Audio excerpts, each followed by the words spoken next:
day, so shine bright, smile. Don't be sad, don't you cry, just let go. Open.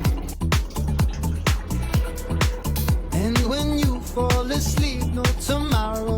কাঁচালা রান্না করে সবাইকে স্বাগতম। নতুন আরেকটি ভিডিও নিয়ে আমি হাজির হয়েছি। আজকের রেসিপি হচ্ছে মুরগির গোস্ত দিয়ে পাতাকপি ভাজি করার রেসিপি। আমি এই তেল গরম হয়ে গেছে, এখন আমি এখানে মুরগির গোস্ত টুকরো টুকরো করে রেখে দিয়েছি।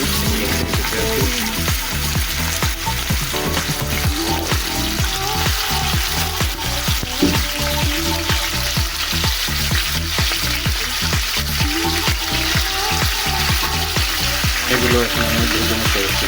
আমি হালকা ভালো দিয়ে তারপর এখানে সব মশলা ছেড়ে দেব, তারপর একটু কষিয়ে তারপর পাতাকপিগুলো ছাড়বো।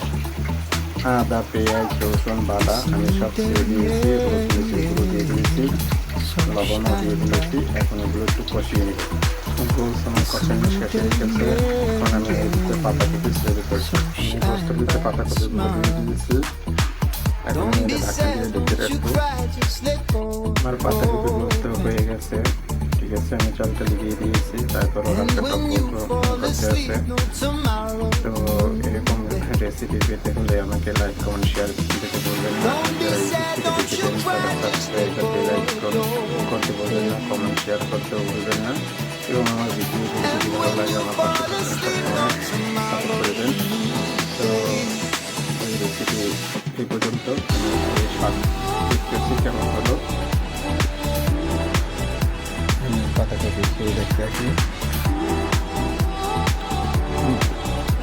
অনেক স্বাদ হয়েছে। এখন তো সবাই ঠিক আছে, সেদ্ধ হয়েছে।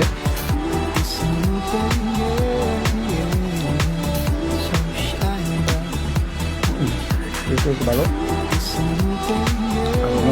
রেডি খেয়ে দেখতে খুব টেস্ট।